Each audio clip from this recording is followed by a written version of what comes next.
La questione di fraternità e di gratuità all'interno della dottrina sociale della Chiesa costituisce, sin dalla pubblicazione dell'attuale enciclica di Benedetto XVI, Caritas in Veritate, una bella sfida, un bel momento di discussione all'interno di tutti gli esperti di dottrina sociale della Chiesa stessa e anche oltre. Perché da un lato è fuori di dubbio che questi principi segnano il pensiero sociale autenticamente cristiano. Dall'altro lato però c'è il dubbio in quanto questi principi possono anche valere come principi universali di ordinamento che deve poi valere anche per non cristiani. Ricordiamo che la enciclica è indirizzata a tutti gli uomini di buona volontà e deve dare direttive alla società in quanto tale e non solo a gruppi magari anche chiusi di cristiani all'interno della società. A questo punto la domanda, appunto, in quanto queste idee possono magari essere idee di un grande valore, ma forse valide solo per i gruppi dei cristiani e non applicabili a tutta la società. Benedetto XVI, come sappiamo, nella sua enciclica intraprende questo grande tentativo di applicare questi principi alla società. E noi ci chiediamo con quale diritto.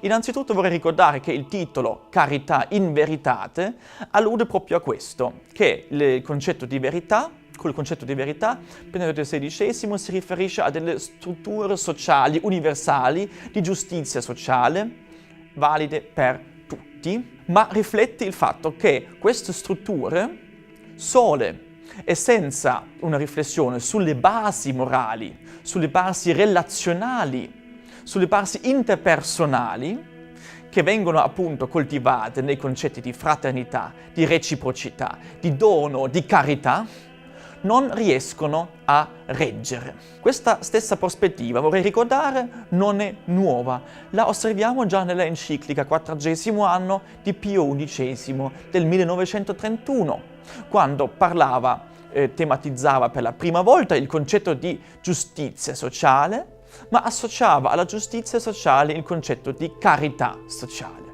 Quindi nella dottrina sociale della Chiesa è viva la consapevolezza che nel momento in cui abbiamo delle strutture funzionanti di giustizia sociale, queste strutture non bastano per realizzare una società veramente giusta.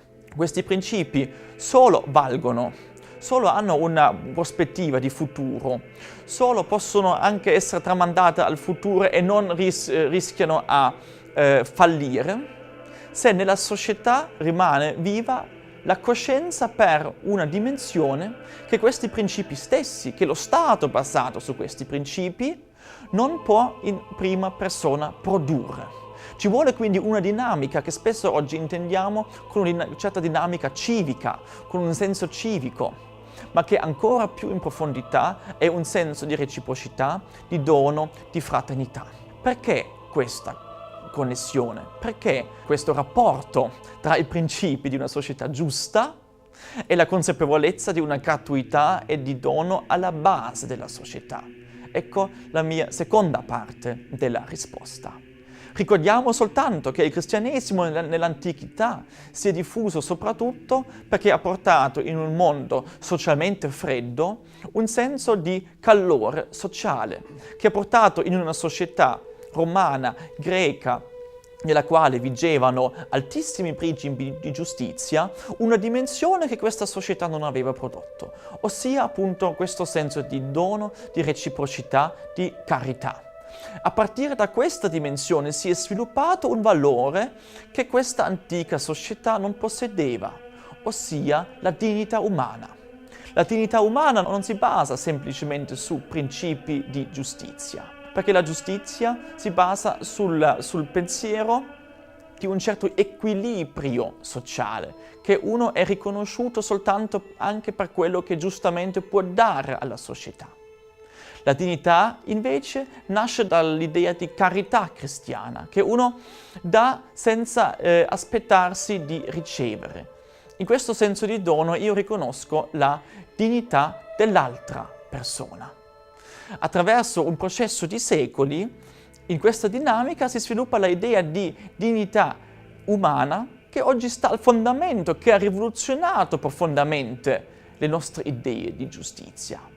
Ecco perché nei nostri sistemi basati sui diritti, basati sulla dignità umana, c'è dentro non semplicemente la dimensione della giustizia, ma anche della carità. Ed ecco perché queste strutture possono essere mantenute vive soltanto se nella società viene mantenuta viva anche un senso per carità, perdono, per reciprocità. Ecco questa dimensione che l'attuale enciclica sottolinea e raccomanda.